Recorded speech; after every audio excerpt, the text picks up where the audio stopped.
رئیس فاروق کلچ پارلمانتری آک پارتیج مردین گرمه که فاروق دما باش هند زانن بندواریه که گله کی زیده جوی جوینان نها یا سروکمار لگل شاندا دم پارتی هیا هون چاورید کن کو پشتی وی جوینه چه گاوی ورنه آویتن یان چه گوهرتنه که چه ببه دم باش ام سلام و حرمت کنش تمام تماشاگان می هجا براستی بیسکادنیجی و قال کر اویا جوینه کلکی گرینگه و چاقی تمام جغینی کرداش جغینی ترکی چاقی تمام بölge لبه جوینه‌ی و پشتی 13 سال اف جوین چه بو yani پشتی 13 سال سروکمار اردوغان به دما به هیئت دمیره جارا اولی پشتی 13 ساله و وار باخبه و وار پی و وان جوینه که بکه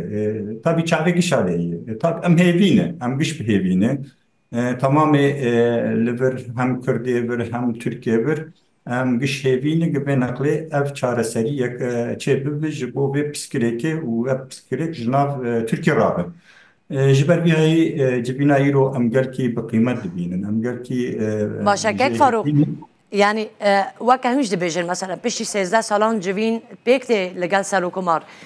واتا مروف دكارا بيجا زمينه قالك باشا بو وصا جديارك و بيواجو هر وكا كو خاطيه پیش بینی گرن پیش بدچه لي هناك سوز هبون كو جرك بهاتنا جبيجي كرن يعني هناك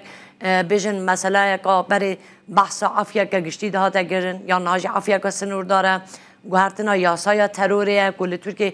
ترب برفرهی پیناسه و یاسای هاتیه کرن تبیشید و جوینه دا افغاوانا پشتی ورنه آویتن؟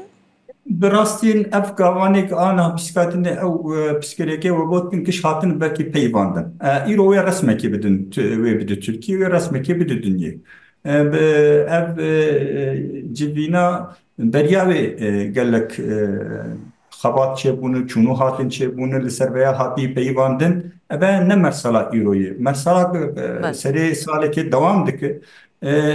ایرو هاتنا وانی جم هفتو ام فهم دکن ki ev işte hatta İro hattını peyvandın artık jivesi ATP ve belki icabı toplum pey bihisse jivesi ATP ve vakt pey emme bejin resmiyet kazançkır. Jiber bin heyi cibin kıymetli. Zaten Serok Homar Erdoğan seri meseledir. Bu Türkiye ve terör emdukazır. O em beş şart u be kayıt u be her bu tarafa beş şart emir civini xabıkın ve mehar muarın. Çünkü son netice veyadı menfaata Türkiye heyi, menfaata Türkiye heyi, menfaata Kürda heyi, menfaata Araba heyi, menfaata bölge heyi. Lisser bihavi yani em de çerçevak mezindir li bir işi dinlerin. Ne sadece liver iro ve civinek çebir şoğle nif saatte ketit hundre nif saatte de em müşkileye 4 salı 5 salı de nabe devlette de heyi de nabe coğrafyada heyi خلاص nabdı. Ama iro da hundre ve nif saatte de veya bir te zaman ki te ditin ki ev civin hatta anha başlar basbıyız anha pevici tamamı aliya hevidarın ev psikolojik خلاص bebe umudamel serbi haviyi heviyamel serbi haviyi veya ümidek edildi ev cebi o dedi tamamı millet çünkü de seri millet demet acaba gelleki psikolojik habun ve çavadır basıyor yani ve ev sorun ve kinga خلاص bebe ve devam ne ki çünkü de 13 سال beri vaktak ev 2013'da de ev psikolojik post Erdoğan veya ortaya u çözmüş bike maalesef ve çabe ne çözsedi. Jiber bir havi denav tamamı toplum denav Kürtler özellikle deverde vak ümitsizlik ki heyi. Ama civine hatta irojiye ki ekime ve hatta iro am dibinin ki ev süreç devam dike gav devam etin ve ev gavana tam devsan nege xedibinin u devam etin. Jiber bir abi inşallah am hevi dikin ve cibina irojidi pişti ve tabi ve çibe gotin yani dem heyeti ve çi açıklamayı bıkı ve Serokomar ve çi açıklamayı bıkı am veyaci am lübenda ve yani burası yaptı. Ama am veya zanin ki pişti bir havi be inşallah ve garab şun de çeynardı. باشە باشە گەک فاروق گەل من بمینە میوانێکی ما هەیە ji demê birêz Ömer Faruk Gergerlioğlu Parlamenterê Dem Partiya jî li gel me dibez yek du pirsyarayê ji kek Ömer bikim kek Ömer niha min û kek Faruk jî behsa vê yekê dikir yanî ya ku niha tê çavrêkirin ji pêvajoyê û bi taybetî jî vê civînê ev e ku gavên praktîk îdî yê wan gotinên ku hene li meydanê de bi praktîkî werne dîtin û gavên wê bêneavîtin yek ji wan gavana mesela berdana nexweş girtiyan e bi taybetî girtiyên nexweş hûn jî kesekin ku gelek ve ser vê mijarê ve kar kiriye niha piştî vê civînê hîç gavekî praktîk ji bo berdana girtiyên nexweş yan em bêjin afya sinûrdar dê were kirin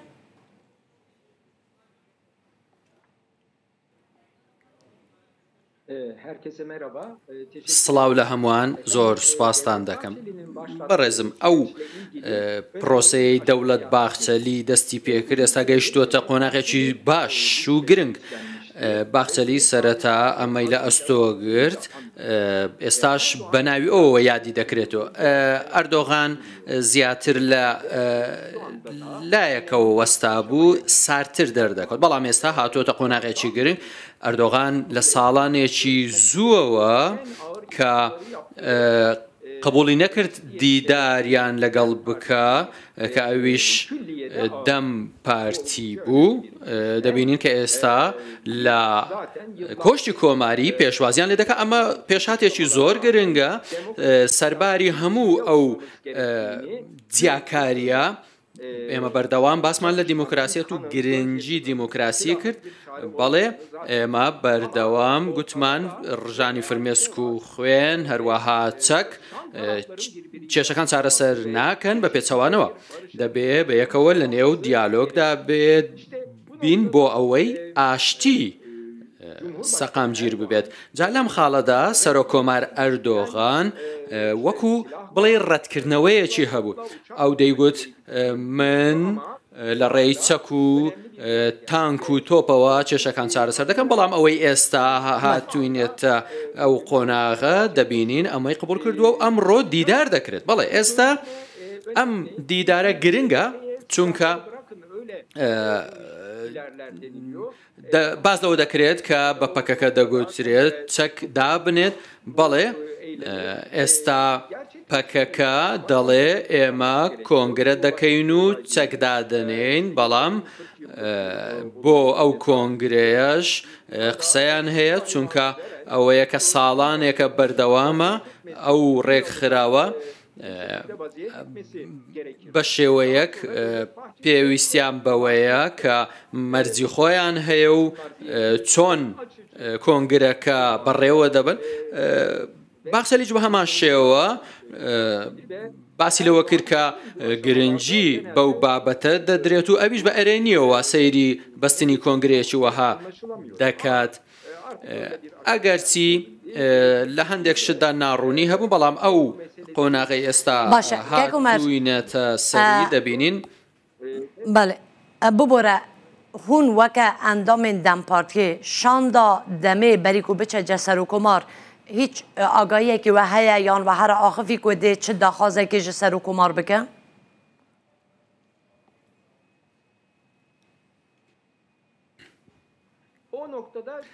لەم خاڵەدا شتێکی زۆر دیاریکراو نییە چونکە قۆناغەکە بەو شێوەیە بەڕێوە ناچێت بەڵام دەمەوێت ئەوە بڵێم بابەتی ئازادکردنی ئەو نەخۆشانەی لە گرتوخانەکان باش ناڕوە بەڵام ناتوانین بڵێن قۆناغەکە گرنگ نییە بە دیموکراسی بوونی تورکیا هەروەها باشکردنی دۆخی گرتوخانەکان هەروەها لێبوردن کە لێبوردنێک لێرە خەڵک چاوەڕێیەتی ئیدی لەمە دووە ئەو دۆخەی دروست بووە کە لە ڕێی یاساوە دەیانەوێت ئەو کەسانی بیرروڕای ئازادیانێ بە تیرۆریست لە قەڵەمیان دەبێت ئەمە بگۆڕێت واتە ئێستا شتێکی وانە کە دوو کۆ دوو دەکات سوار و جێگیر بێت ئێستا ئەوەی هەیە قسەی لەسەر دەکرێت ساڵانێک هیچ دیدارێک نەبوو لەگەڵ ئەردۆغان هیچ تەماسێکی فەرمی نەبوو ئێستا لەگەڵ دەمپارتی دیدارە ئەمە خۆی لە خۆیدا ڕووداوێکی گرنگە ئەگەر بێت و پرۆسەکە سەریش نەگرێت ئەمە ڕووداوێکی زۆر گەورەیە پارتێک کە سیاسەت دەکات کە نوێنەری کوردانە ئێستا لە کۆشک پێشوازی دەکرێت ئەمە گرنگە ڕاست ئێمە بە گرنگی دەزانین بە بەهاداری دەزانین ئەو گفتوگویانە بەڵێ لە نێو ئەو قۆناغەدا بەڵێ بەردەوام دەبێت هیچ کەسێک ئارزوی ئەوە ناکات چەکەکان بەردەوام بتەقێندرێن هەمووان ماندوو بوون هەمووان هەنگاودنە بۆ چارەسەری ڕاستە هەفدیتن بەڕاستی گەلێکی گرنگە ئەزێڤە گەرمەجان برێز فاروق قلج پارلمانتەری ئاک پارتیێ لە مێردینێ گەک فاروق ئەس دixwazim hinekî pirsyara daha wisa zelaltir bikim ji bo ku temaşevan baştir bizanibin sê tişt henin yek kongra PKK ye yek guhertin di yasaya terorê da ye yek jî yasaya evê berdan ev ya giştî mijarekê wiha hebû ev sê tiştana dê kingê werne cibicîkirin yan ev ya bi taybetî yasaya terorê gerek berî kongra PKK pêk were yan kongra PKK gerek pêk were piştre ew yasa were guhertin براستی از قونیه که از لبر خوازم اسراس بکم 2013 ده سروکومار اردوغان چت گوتی رو عینی تشتی ده بیجه راست اف ایشا یکی اکیمیت سروک بحچلی آنی زمان و دستی اخواه دريش كرب عادي هيئة دمي لا قيمة ذاتهم وبحكي حتى يروجين دوي سورجي بسكن أما باش مرب جبوك أبسكرك أم جوتراكم بقى قال لك قيمة أما فكرة أردوغان دو تشبو إيروجي أول sadece Erdoğan belki jber bir havi mesafe dixist ortağa u demê divirdi tabii mesela liser mesela terörü dahat cem kirin jber bir havi Erdoğan belki hinekî dûrî vê meselê dahat dûrî demê dahat ama îro gerek em van konyanan ne peybin îro em dixwazin ev pîskerek em çareseriyekê ji vê pîskerekê bikin herkes gerek zimanê aşîtiye bipeybe çünkü ev sorunu, ev sıkıntı velatê me yani em nema dixwazin dayîk bigirîn em nema dixwazin xortê Kurd îro xwînayî bêrijandin em naxwazin îro welatê Kurda îro em lêne em naxwazin îro milletê me her recîkî dinê bixebite ji bo maîşeta xwe em dixwazin îro welatê me ava bibe ji ber vî em ê zimanê aşîtiyê bipeyvin û em dixwazin em ê çi çara me hebe gerek em ji bo vê pîskerêkê ji ortê rakin لسر سوريا و ام بي بيجن يعني البته كي جرك اولي كونغرا PKK كونغرا PKK رونن جبينا خبوكن قرارك ويدر كبه وانا هاتن وي بي بيباندن يعني وان تشتيك ام بيجن ببورك فاروق از فردا برشارك بس برشارك از بكم فردا کنگرا PKK وارکرین گوری بانگا اوجلان PKK گرک هل بشینه او همو مروانا گرک وگرن جبو وگروانا یاسایا ترکیه هیا یاسایا تروری کی برز سرکومار خوش دی بجد از بدو ترکیه که به ترورم ترکیه ده هر تش به ناسا تروری گله برفره هر تش دکاره بناوی تروری وارک گوتن يعني نابكو أبيا صدق ورق وهذا بري كونغري حقيقة كونية دبي مثلا تدبيش يعني ذلك لا ترى ياساسية ضعفية كي حقيقة ما تن أم يورمك بكون çünkü تشتك أم بيجن أمش كيسي خو بيجن تشتكي علم ما دبي كونية دتنو إكسكي تندي جبر بها وي دبي كونية أم تشتكي أم بيجن أم yanlış var بيجن أم tamaşana vani أم وان yanlış yönlendirmiş bakın ama ev heyi emzanın beri her pişti kongra PKK toplu ve karara beslendin ve işte ve gavne artık o işte bu pratik ve ona ben adetim iznam. باشه لناف پارلمان ادا لجم پارلمانتران سرگوهرتنا وان یاسایانا هیچ گوتو بیجک هیا اوان چاو تماشایی وی مسئله کن همو پارلمانترین که لپارلمان ادا هنه براستی گشت پارلمانترین من گشت تمکنی نزیکی به ولایت بن یعنی وقت مگوت آنها orta heyeta ev mijar çedib ev cibin çedibin jigayni heyeta kesek ne ser vakti ve meseleyi çid hündürde peyvandın çünkü işte hündürde peyvandın da 2013 da derdiket herkes de peydi ama anha naye peyvandın jiber bir havi افتشت جبوك براستي هر سري ناخذ دنجي برجي دركب شو قاسي دنج بر دركب وها قاسي خراب وها شو قاسي دستك بنا في شيء افتشتا وها خراب افتش شو قاسي دريج وها خراب امشي هي كان افتشتا زمانك نزيك ده افتشت وقت نقول يعني تشتري قيمة تمام herkes يدك أو وظيفة لسرما قشة واجبة أم زمانة أشتيه بتبين أم زمانة براتيه بتبين أم زمانة يكتيه بتبين وأف صورنا إن شاء الله أم تشتري كم إيرو بويه أم بين الزمان أف إيش نارسري كي تشاهوا كري كي دهاتي كشتن كي تشواس تشغوتيه وانا gerek nem peyvan işte derbas buyu gerek em diben ki mesayfak temiz bekir. Vaktar mesayfak temiz bekiri gerek em Talya xanınlarım. O belki hene koy bu hasıl çünkü İro em nefsel yok xanı. Bana İro dünya nuh avadı be. Hındre ve dünya nuh de özellikle em bala xadene İsrail, Suriye, Irak yani le coğrafya le sıkıntı hani. Ve her roje dünya bu şekilde ki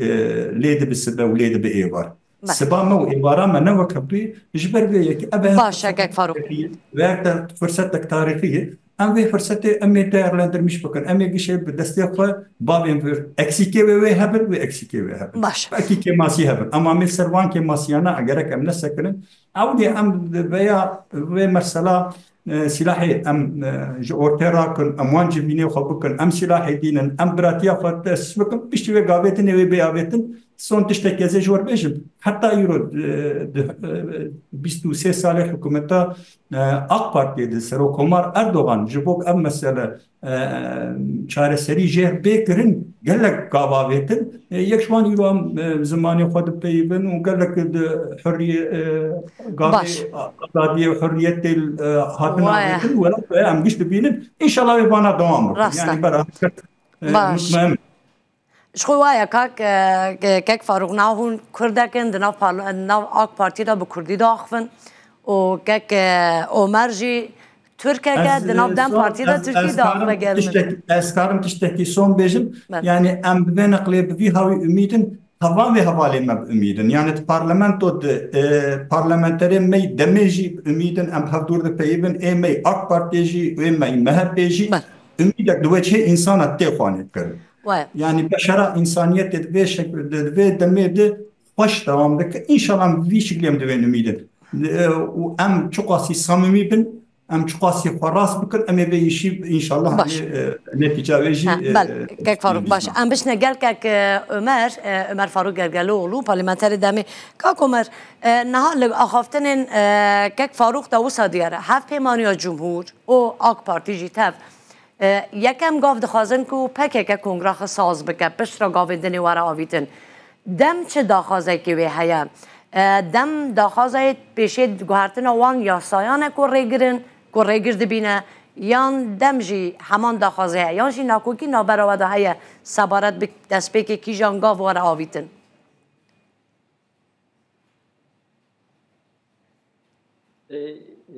işin doğrusu yani bir sürecin ڕاستیەکەی بۆ ئەمە پێویستە کە پرۆسەکە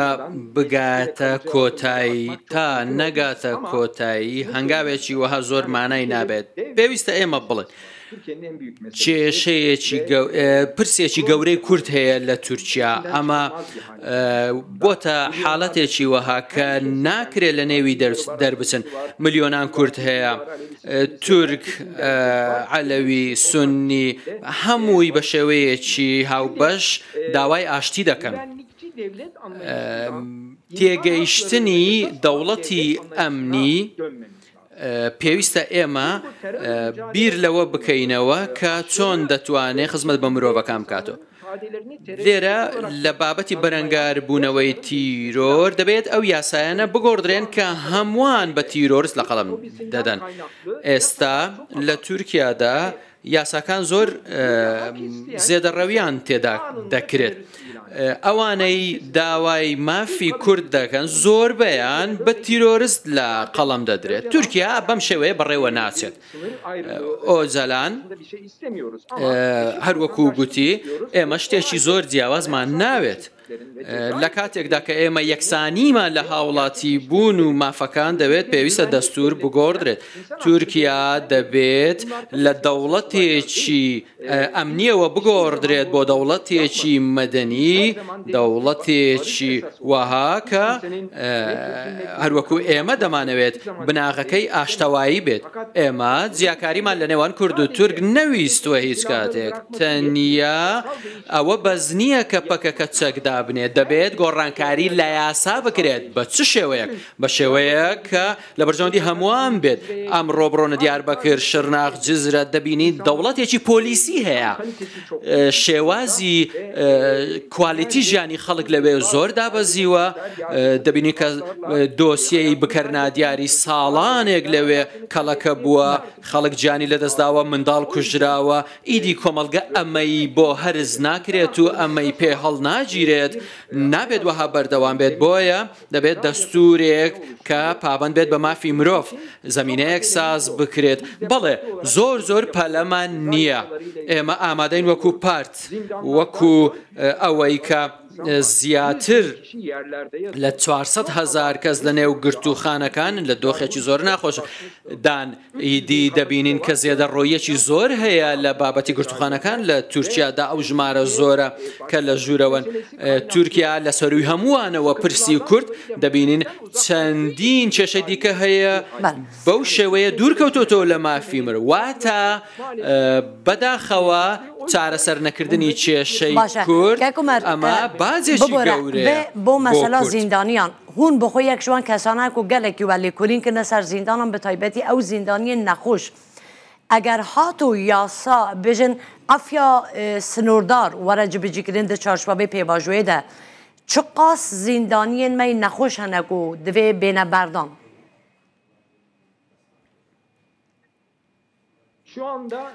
ئێستا هەزاران زیندانی دەگوترێت 1600 بەڵام ژمارەکان کەمترن. هەندێکیان ناکەونە نێو ئامارەکان، بەشێکی زۆریان شێرپەنجەیان هەیە. چەند مانگێکە بەردەوام بە هەزاران کەس لە ژوورەوە چاوەڕێ دەکەن. بەڵێ هەیە دایک و باوک لە ژوورەوەن، منداڵەکان پەرێشانن لە دەرەوە سیر دەکەن. دایکی باوکی لەلاینین، هەزاران منداڵ لە دەرەوە ماونەتەوە کە باوانیان لە ژوورەوەن. ئەوانە هەزاران منداڵن کە لەلایەن خزمانیان لە لای دیکە دەژین. مانگانە ئەو منداڵ و گەنجانە بەڵێ تووشی خەمۆکی دەبن، نەخۆش دەکەون، هەندێکیان هەوڵی خۆکوشتن دەدەن، نەوەک تەنیا ئەو زیندانیانەی نەخۆشن، بەڵێ منداڵان دەمرن، گەنجان دەمرن. ئیدی تورکیا لە دۆخێکی وەهادا نییە ئەمەی بۆ هەڵبژیرێت، دەبێت بەرەو بە دیموکراسی بوون بڕوە. ئێستا دەبینین کە ژمارەیەکی زۆر لە قوتابیان لە ژوورەوەن لە کاتێکدا ئێستا تاقیکردنەوە هەیە، ناتوان بڕۆنە تاقیکردنەوە. ئەوانە دەمێنەوە ئەمساڵ لە پۆلەکانیان، کەواتە پێویستە لێبوردن بۆ تەواوی چین و توێژە جیاوازەکان بێت. هیچ چارێکی دیکەمان نییە لە لێبوردنی گشتی بەولاوە، چونکە بەم شێوەیە کە دەبینین زۆر بە سادەیی خەڵکانێک بە تیرۆریست لە قەڵەم دەدرێت. جا پرسی کورد بێت، پرسی جەماعەت بێت، دەبینین کە بە شێوەیەکی بێشومار خەڵک ناو و ناتۆرەی تیرۆریستی بەسەردا دەسەپێنرێت. جا بۆیە دەڵێم دەچون لەم کارە لێبوردنی فاروق ئەز بۆ داویێ چونکە دەمەمەش گەلێکی ما یەک پرسیارم هەیە ji bo ku ev pêvajo bi silametî biçe giştgîrbûnayê lazim e. Bo giştgîrbûna pêvajoyê jî parleman dibe were ektîvkirin, yani ektîv kar bike û komîsyon pêk were. Hûn çavrê dikin piştî civîna îro yek ji wan karên ku herî zû dest pê bike çêbûna komîsyonê di parlemanê û ektîv karkirina parlemanê be? Keke Omer hema hûn cewab bidin, ez pirsiva kek Farûq ji wergirim.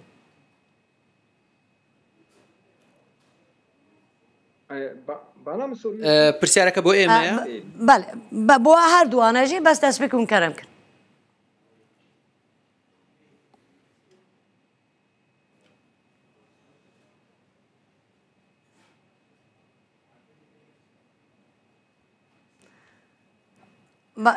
کەک فاروق کەرم کە ئەس بەرسەوە وەربگرم. Tamam. Burası anha ev avêtina vê gavak PKK kongrafa topbike wê bibe sebebê avêtina gav nîdinê û veya jî niyetê wê derxi meydanê. Ji ber vî hawî kongra PKK top bibe berî ji ber vî hayê gelekî bi qîmet be. Her çê bibe ev suala wekir piştî ve evê çê bibe. Yani îro ji bo komisyon li parlamentoyê çê bibe piştî vê civînê ez nafikirim ez zû dibînim. Piştî kongra PKK civîna xwe bike û qarara xwe bide û xwe fesih bike ew tiştê hatine peywandin berê wê piştî wê belkî Endaki dinê wê elbette ki wê li parlamento ev îşa wê hasil bibe. Zaten serê meselê jî de Devlet Bahçeli û Beraq Öcalan wer li parlamentoyê gerekirse bipeyve. Manya veya çi yani Öcalan nikar wer parlamentoyê ama li vir komisyona li ser navê komisyona ev îşa navê bê. Baş. Başa gel Faruk. Gel spas dikim. Her vê pirsyarê kako me restej pirs dikim. Piştî vê civînê parlemanê aktif kar bike yan na? Evet tabii mutlaka بەڵێ ئەمە پێویستە بە هەموو شێوەیەک وابێ بەم شێوێ پەرلەمان ماوەیەکی زۆرە لەلایەن ئەردۆغانەوە ناکارە کراوە تەنانەت پارتەکەی خۆشی بەو شێوەیە کە لە کۆشکەوە پێشنیازە یاسا دەنێرێت و دەڵێت دەبێ ئەمە جێبەجێ بکرێت بچێتە واری جێبەجێکردنەوە. جا بەڵێ بەم شێوەیە ئەردۆغان ناتوانێت وەکو قۆناغی پێشوو بەردەوام بێت چونکە ئەگەر بێت و تۆ بتەوێت پرۆسەیەکی وا بە ئەنجام بگەێنێت ئەوە دەبێت پەرلەمان زۆر کارا بێت بە شێوەیەکی جددی دەبێت نوێنەرایەتی 85 میلیۆن بکات لە هەموو پێکاتەکانەوە پەرلەمانتارانی هاوڕێمان هەن ڕێزم هەیە بۆ هەمویان جا لێرەوە کە پێکاتە جیاوازەکان دەبینین لە پەرلەمان نوێنەرایەتی خەڵک دەکەن هیچ چارەیەکی دیگەڵمان برێز ئۆمەر فاروق گەرگەلۆڵ پارلمانتەری دەم پارتیێ هەروەها برێز Ez dixwazim ez tiştekî bêjim. Birastî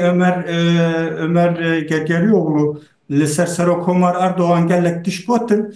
konuya me îro aslında ne Erdoğan bu yani Erdoğan îro parlamento navêtî kelekekê û em civînê xwe orta xwe de hetimî dikin û parlamento neatile parlamento